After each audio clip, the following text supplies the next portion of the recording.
Hello everyone, welcome back to my channel. आज हम हिंदी के क्लास में सेकेंड चैप्टर हम चल रहे हैं वर्ण और वर्णमाला। ठीक है, वर्ण क्या होता है? भाषा की सबसे छोटी, लास्ट क्लास में हमने भाषा पढ़ा था। जो भी चीज हम बोल रहे हैं, बात कर रहे हैं, भाषा की सबसे छोटी इकाई को, ध्वनि इकाई को हम वर्ण कहते हैं। जैसे कि क, ख, ग या फिर आ, ई, कुछ भी हो, वो वर्ण कहलाते हैं। अक्षर, जिसे हम अक्षर बोलते हैं, वो वर्ण कहलाते हैं। भाषा बोलने की, अगर हम कुछ भी बोल रहे हैं, सपोज हमने कमल बोला, तो क जो है वो एक वर्ण है, मा जो है वो एक वर्ण है, ला जो है वो एक वर्ण है। ठीक है, तो भाषा की सबसे छोटी ध्वनि इकाई को हम वर्ण कहते हैं। जिस तरीके से माला बनाने के लिए एक एक फूल को जोड़ा जाता है, उसी तरीके से वर्णों के व्यवस्थित समूह को हम वर्णमाला कहते हैं। वर्णों के जितने भी वर्ण हैं, उनका एक व्यवस्थित समूह होता है, उसको हम वर्णमाला कहते हैं। इस चैप्टर को हम 2 पार्ट्स में लेकर चलेंगे। अभी हम इसके बेसिक पार्ट्स को चल रहे हैं। ठीक है, हमने आपको बताया कि वर्ण क्या होता है और वर्णमाला क्या होती है। वर्णों को 2 पार्ट में बांटा गया है। बहुत सारे वर्ण हैं, वर्णों को 2 पार्ट में बांटा गया है। एक है स्वर और दूसरा है व्यंजन। स्वर छोटा आ से स्टार्ट होता है और अ पे खत्म होता है, यानी छोटा आ से लेके अ तक सारे स्वर कहलाते हैं। व्यंजन का से स्टार्ट होता है और हा पे खत्म होता है, वो व्यंजन कहलाते हैं। ठीक है, यहाँ पे आई बात स्वर और व्यंजन की। हमें पता, हम छोटा बड़ा सब पढ़ते चले आ रहे हैं। तो छोटा आ से लेके अ तक अगर स्वर है तो अंग और आहा कहाँ गया? अंग आहा क्या है? अंग आहा अयोग वाह कहलाता है। इसमें का से लेके हा तक व्यंजन है और छ त्र ज्ञा ये संयुक्त व्यंजन कहलाते हैं। और श्रा, जो कि हमारे वर्णमाला में ऐड किया गया है, श्रा। ठीक है, छ त्र ज्ञा ये संयुक्त व्यंजन है। संयुक्त व्यंजन का मतलब होता है 2 व्यंजनों का मेल। 2 व्यंजन जब मिलते हैं तो एक व्यंजन का आविष्कार होता है या एक व्यंजन बनता है।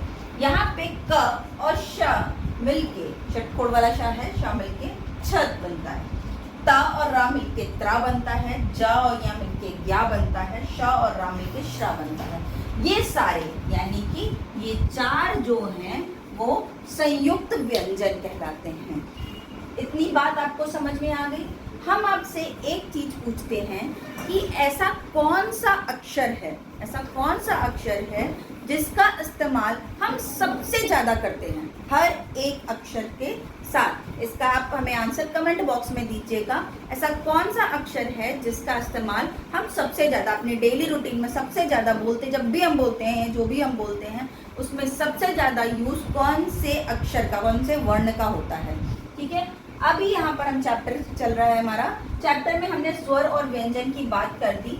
यहाँ पे हमने आपको संयुक्त व्यंजन बता दिया, वर्ण वर्णमाला बता दिया।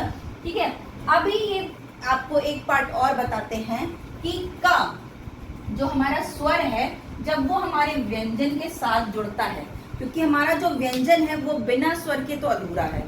तो जब हमारा स्वर व्यंजन के साथ जुड़ता है तो स्वर अपना रूप बदल देता है और वो रूप कहलाता है मात्रा। वो रूप क्या कहलाता है? मात्रा। सपोज कि आपने यू बोला का या के, तो हमको पता है कि का के साथ साउंड आ रहा है बड़ा आ का। ठीक है, तब जब ये दोनों मिलेंगे तो बनेगा क्या?